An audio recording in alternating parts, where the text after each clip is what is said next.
I've spent the last 3 months writing about, well, absolute misery. The G word I can't say because YouTube will find me and spank me, chambers with spicy air, slave revolts, the Rhodesian Bush War, and I think at this point my videos are going to become damaging to your mental health if I don't take a break from the sadness and the misery, and, have a bit of a laugh every now and then. So with that in mind, let's have a little perusal, if you will, a little look-see, perhaps, into the time a Soviet jazz band hijacked an airliner. No, I did not stutter.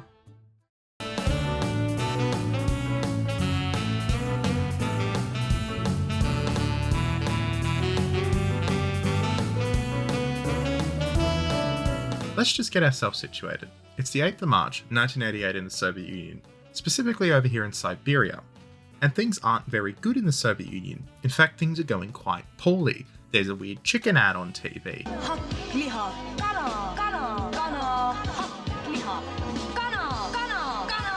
No one has any proper food. Everything is sadness and misery, and, well, Gorby's, Gorbying.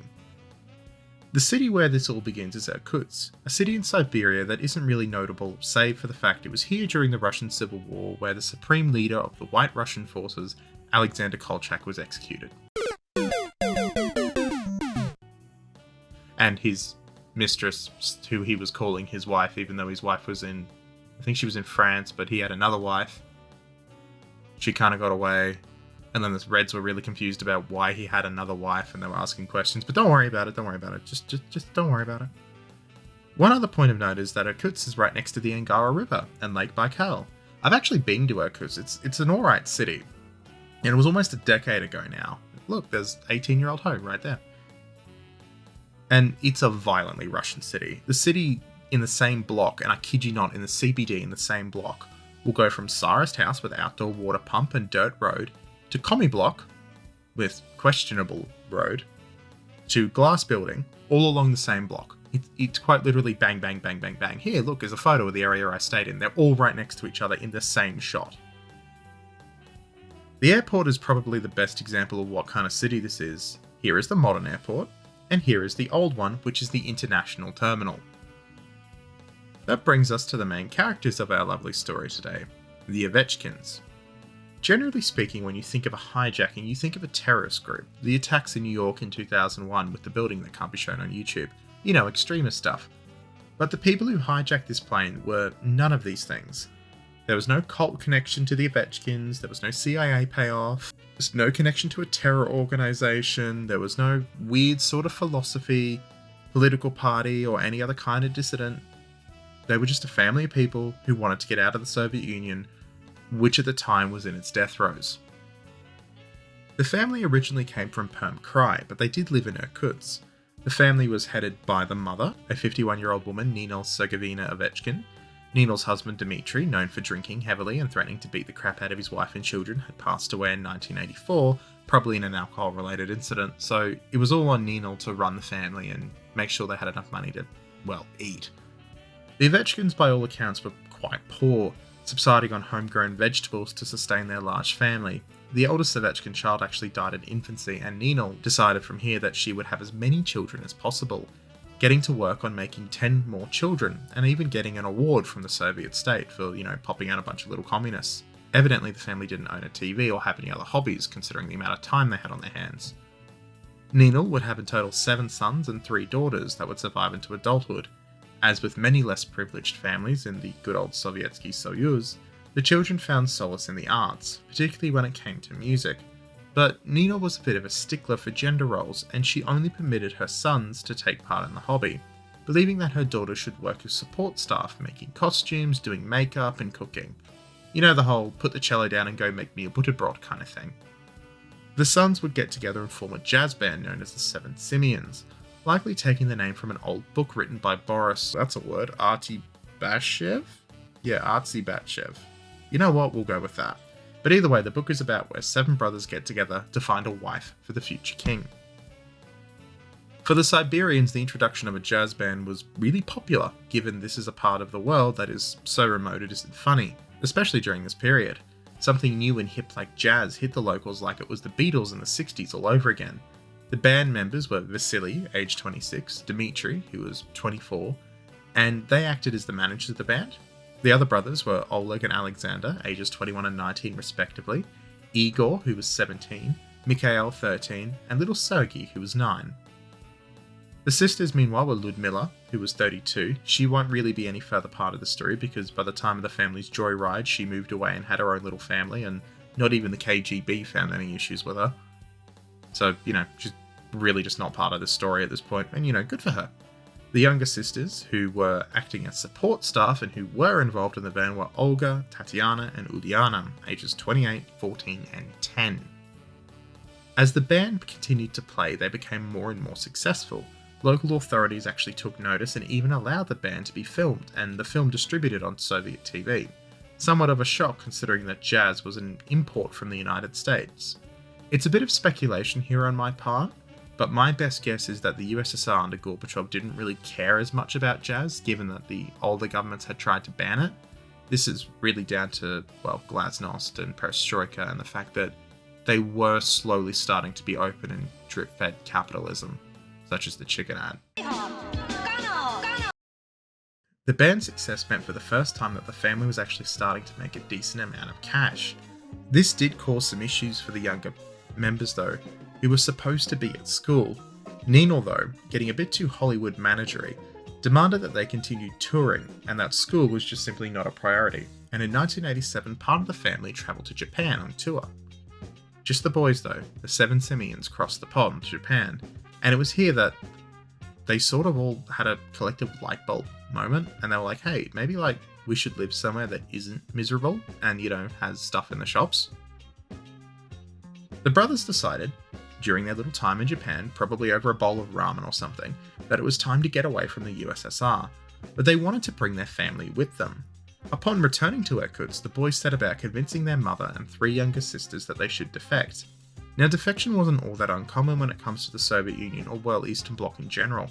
Normally you would see people who were in the military running off at a port, or athletes and other artists simply refusing to go home. Not so much in this case. The family decided, for reasons unknown to man or probably even God, because it makes no sense whatsoever, that they would escape by stealing an entire passenger plane.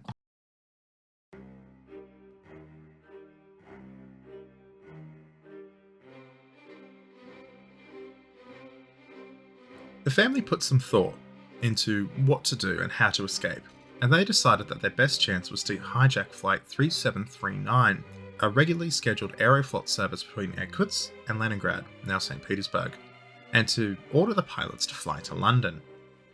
Again, I have no idea why they picked London and not Finland, or Sweden, or Norway, or any other possible country on the way, or to the east, or just Japan, which they've already been to.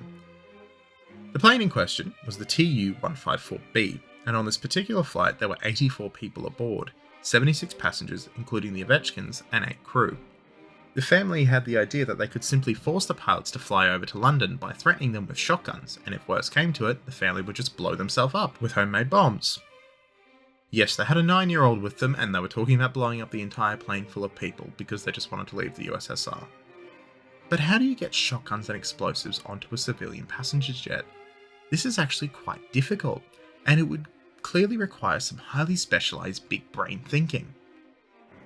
The family took a couple of flights on their tours and they began to notice that the double base wasn't able to fit inside the X-ray machines at the local Irkutsk airport.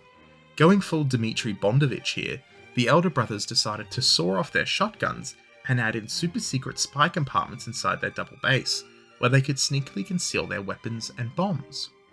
Weirdly enough, this worked, and on the 8th of March 1988 the family managed to get aboard Flight 3739, leaving from Irkutsk, arguing that the instrument was simply too valuable to be put in the cargo hold, and recognising that it was too big to fit in the X-ray machine. Apparently nobody questioned this, and somehow the family managed to get a giant double base into the cabin. All 11 family members were now aboard, with their weapons and their bombs. Ludmila, as I mentioned, stayed at home with her family, not wanting any part of this and likely not knowing it was going to happen, and at 8:05 AM the plane took off. Now, when I flashed the photo of the plane on screen before, you may have caught yourself thinking there's no way that could fly from the middle of Siberia to London. You are correct. It couldn't even get halfway. And so the Tu-154 would briefly stop in Kurgan, and the Ovechkins acted totally normal during the stopover and the initial flight, causing no reason for alarm to any of the other crew or passengers. The 4 crew members flying the aircraft on this leg were Captain Kuprianov, co-pilot Insimov, engineer Stupakov, and navigator Kravchenko. The cabin crew members were Irina Vasilevya, Valentina Nikolaeva, Alexei Dinorsky, and Tamara Zakaya. The Ovechkins sitting at the back of the plane opened up the double base at around 3 PM with about an hour and a half to Leningrad to go, and using their shotguns threatened the other passengers to sit down.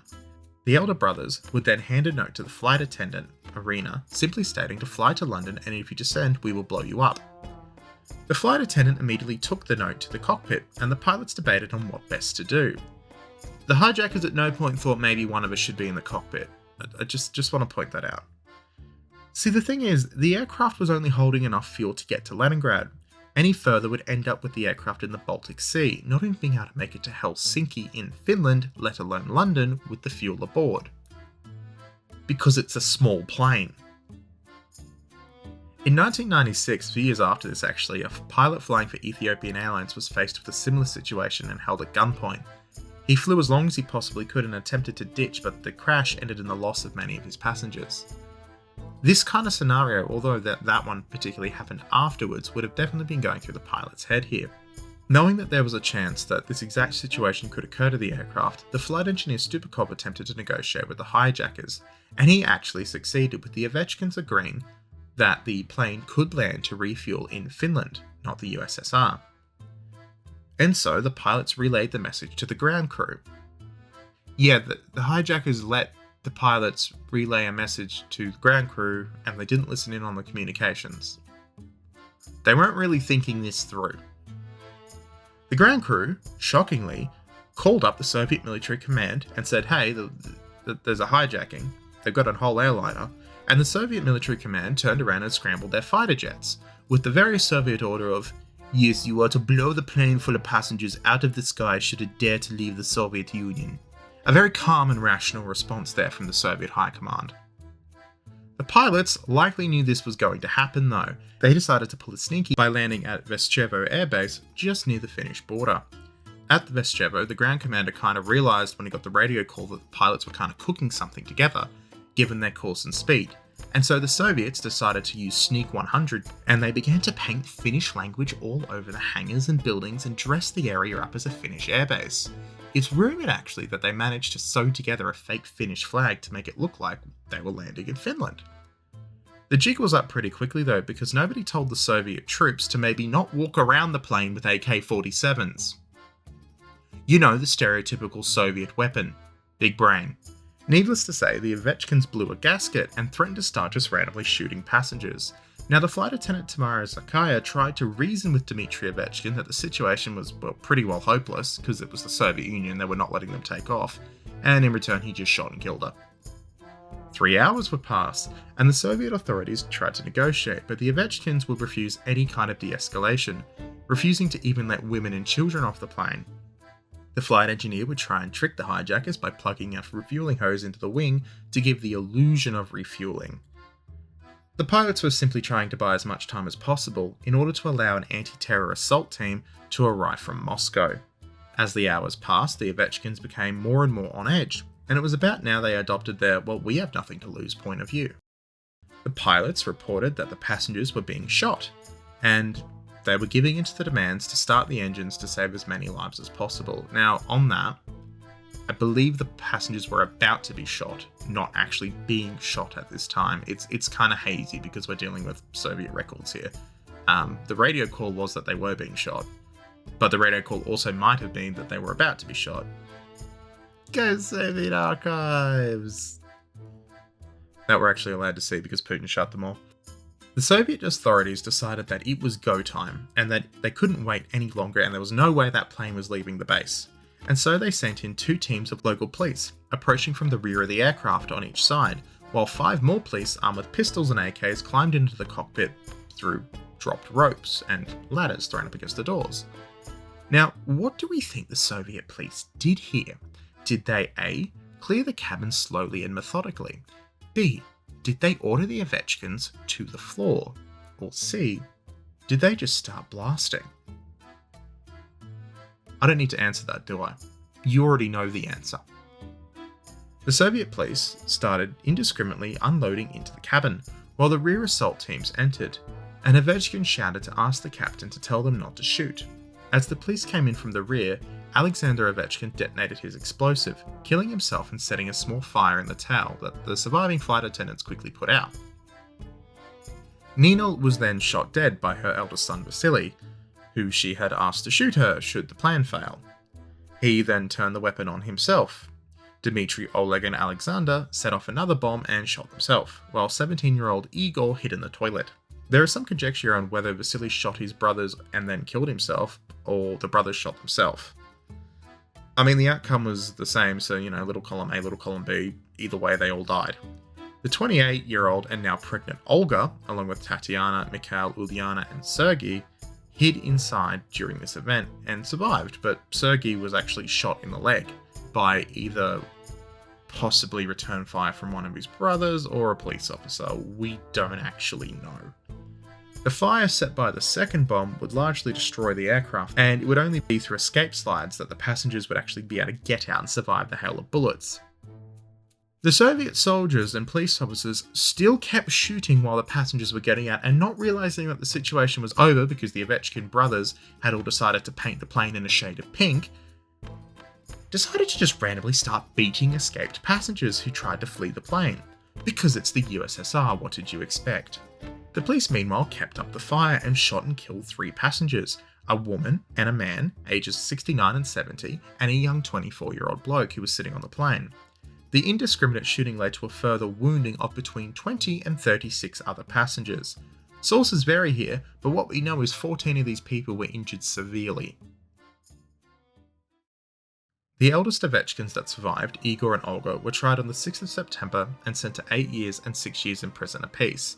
Olga would later give birth to a healthy baby girl, Larissa, while in prison, before getting out and then being beaten to death by her boyfriend in June 2003.